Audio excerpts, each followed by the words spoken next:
ครับในโบราณนั่นนะครับมาในแคว้นล้านนานั่นนะครับมา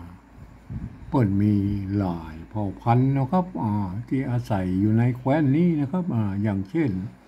ไตยวนไตละไตลือไตเขินไตยองนะครับหมายว่า4-5เผ่าพันธุ์ลักๆนะครับที่อาศัยอยู่ในแคว้นนี้นะครับหมายว่า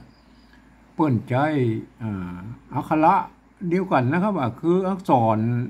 ล้านนาเนี่ยนะครับเปิ้นเอาไว้เขียนสื่อสารกันนะครับ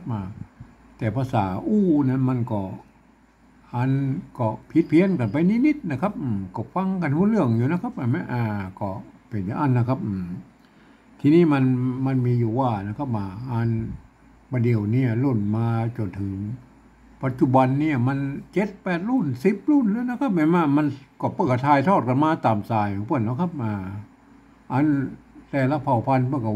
ว่ากันมาตามนั้นนะครับหมายว่าแต่ประเดี๋ยวนี้นะครับปลายๆแล้วนะครับมันมาโหกันนะครับประเดี๋ยวนี้มันบ่ฮู้เป็นละเผ่าพันธุ์ใดเป็นเผ่าพันธุ์ใดแล้วนะครับหมายว่ามันก็ผสมปนเปกับไปหมดแล้วนะครับเป็นล้านนาแล้วนะครับเป็นล้านนาอันบางกรรมมันก็เขียนส่วนใหญ่นะครับมันก็เขียนเหมือนกันนะครับแต่บางกรรมมันก็อย่างว่านะครับมันก็นิยมแตกต่างกันไปนิดๆนะครับมันก็ฟังกันรู้เรื่องก็พอกันก็ยังจะไปพ่อว่าอันนั้นมันเขียนผิดเขียนถูกมันก็บอกว่าไม่ได้นะครับก็เขามาวิเคราะห์กันตามหลักการของภาษาละนานเลยนะครับวันนี้มันจะถึงคำว่าพังพร้อมนะครับพังพร้อมนะครับมันก็อย่างว่านะเขาจะไปว่าทึกทักว่าเป็นภาษาไทยก็ไม่ใช่นะครับภาษาเหนือก็ไม่ใช่นะครับมันใจร่วมกันมาตั้งแต่โบราณนะก็พังพร้อมนะครับเพราะว่าภาษาไทยภาษาเหนือนี่มันใกล้เคียงกันนะมันเกิดมาจากที่เดียวกันนะสำเนียงเดียวกันนะครับมันลุกมาจากเมืองจีนมันมาถึงปัจจุบันนี่นะครับมันก็ใจรวมกันนะครับอย่าไปถือว่าเป็นกรรมไทยกรรมนั่นเลยนะครับเอามาสะกดเขียนเลยนะครับพังพร้อมนะครับได้ยินเสียงพอนะครับ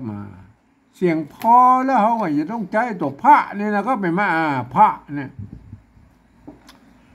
ตัวพระตัวนี้คือเสียงพอที่แท้จริงของ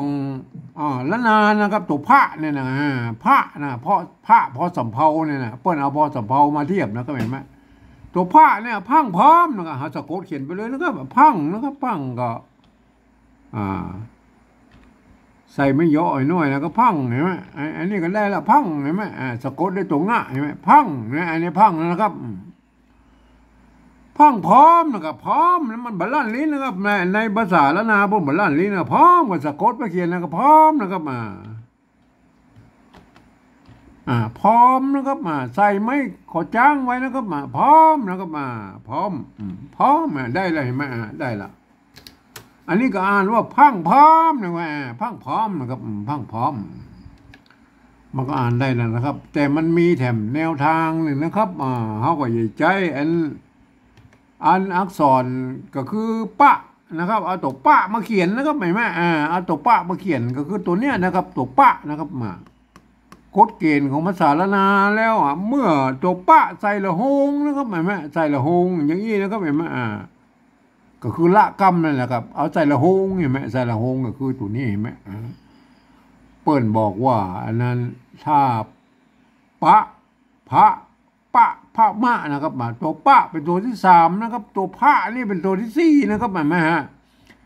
เมื่อตัวที่3เนี่ยตัวปะเนี่ยมาใส่ละหงแล้วจะต้องอ่านเป็นตัวนี้นะครับตัวพระนี่นะครับเห็นไหมเนี่ยอ่านเป็นตัวพระเนี่ยแต่นี่เป็นตัวปะนะครับเขาก็สะกดเขียนเหมือนกับตัวปะนี่แหละเลยนะครับมาเพียงแต่ว่าหน้าตามันเป็นปะละหงเนี่ยเขาก็มาเขียนเป็นตัวพระนี่เลยเห็นไหมเนี่ยพร้อมนะครับพังก็ไม่ซัดนะครับใส่ไม่ย่อลงไปนะครับสะกดด้วยตัวง่ะเห็นไหมพังนะครับอันนี้ก็พังแล้วนะไม่ใช่พลังนะครับไม่ใช่พลังนะครับอ่านว่าพังนะครับอ่านตัวปะละหงเนี่ยอ่านว่าเป็นเสียงพอนะครับไม่ใช่ลั่นลิ้นนะครับพังพร้อมนะครับพร้อมกับตัวพร้อมก็เอาปะละหงนะครับเอาปะละหงนี่นะครับปะละหงนี่นะครับเขียนพร้อมนะครับอันนี้สะกดไปตามนั้นนะครับพร้อมนะครับอันนี้พร้อมใส่ ไม้ขอจ้างไว้นะครับใส่ไม้ขอจ้างไว้ก็พร้อมเลยนะครับไม่มาพร้อมเลยมาพร้อมได้เลยนะได้สองแบบนะครับถ้าจะเขียนแบบใดก็ได้นะครับพังพร้อมอันนี้กับพังพร้อมนะครับ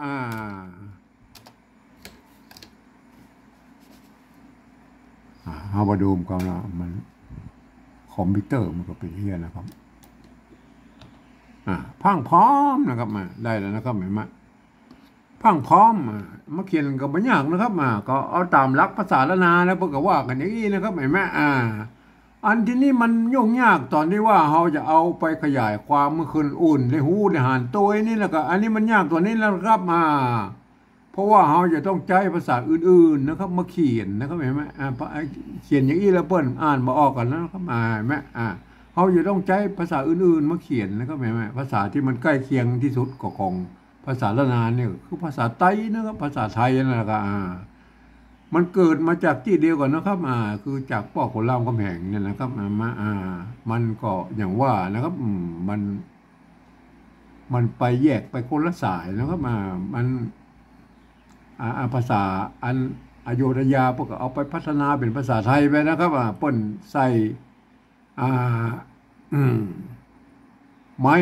เอกไม่โทไม่ตีไปจัตวาแล้วเปิ้นผันเลย5 เสียงนะครับเห็นไหมอันภาษาละนาเนี่ยเปิ้นเอามาเขียนเป็นอักขระละนาอักกะงะนะครับเห็นไหมเปิ้นใช้แค่ไม้เอกไม่โทแล้วก็คือไม่เยาะไม่สั้นนะครับเปิ้นเอาสลับเป็นอักษรสูงอักษรต่ำไปสลับกันเยาะกันสั้นนะครับเห็นไหมได้6 เสียงนะครับเห็นไหมก็มันน่าเป็นลักษณะของภาษาละนามันก็แตกต่างกันไปอย่างอันนะครับเห็นไหมทีนี้เราเอาภาษาไทยมาเขียนเนี่ยผมเองเนี่ยผมใช้หลักการของอันสภาวัฒนธรรมมหาวิทยาลัยเชียงใหม่นะครับเปิดตกลงกันไว้ว่านะครับการที่จะเอาภาษาไทยมาเขียนเป็นปริวัตินะครับภาษาละนาเนี่ยก็กระทำได้อยู่3 แบบนะครับก็คือแบบที่1ไปเอาไว้ใช้เขียนลักษิลาจารึกนะครับบันทึกนะครับเอกสารสำคัญต่างๆนะอันนี้เราบอกถึงแล้วนะครับ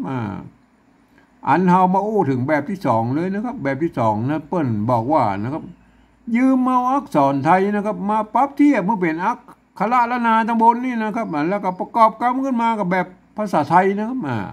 ผสมผสานกันไปนะครับถ้าสมมติไม้นะครับหรือสระมันบะตรงบะตัดกันนะครับก็เอาไทยเป็นหลักนะครับเขียนแบบไทยเป็นหลักนะครับ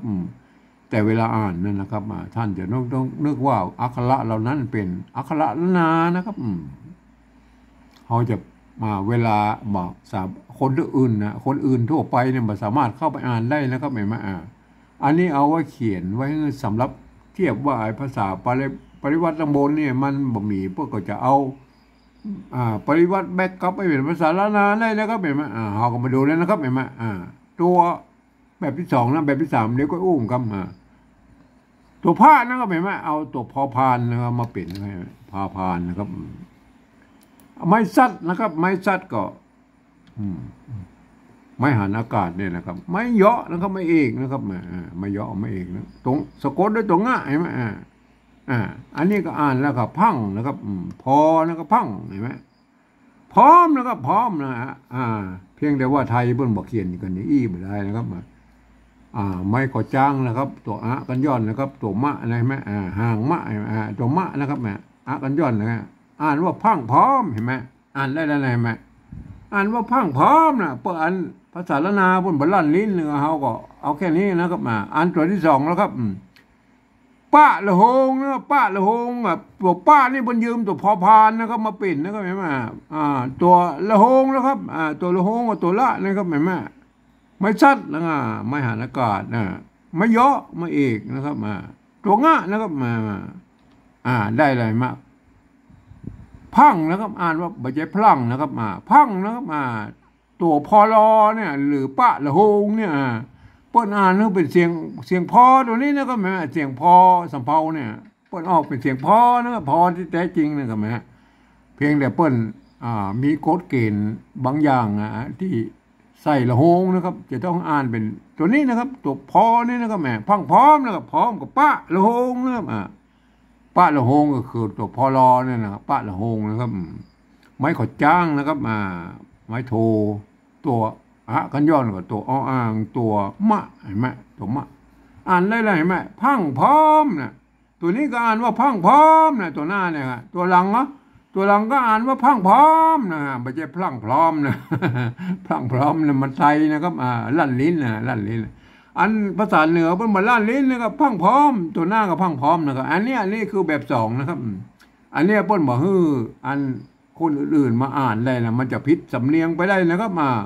บางคนมันยังอ่านตัวเนี้ยตัวป้าละโหงเนี่ยมันอ่านเป็นพลังพร้อมมันได้นะครับมันต้องอ่านว่าพังพร้อมนะครับเห็นไหมมันต้องอ่านพังพร้อมเต้าทั้งหน้าเนี่ยไหมอ่านพังพร้อมนะอ่านมันต้องลั่นลิ้นนะครับเห็นไหมอันนี้คืออัน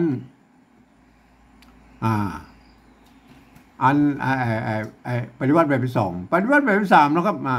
หลักการมันมีอยู่นะครับฟังเอาเสียงภาษาละนาตำบลบนนะครับเห็นไหมเนี่ยพอออกเสียงมาอย่างใดเนี่ยก็เขียนพจนานะครับเฮาบ่พอก็ได้นะครับก็รับตายก็ได้นะครับพังพร้อมนะครับ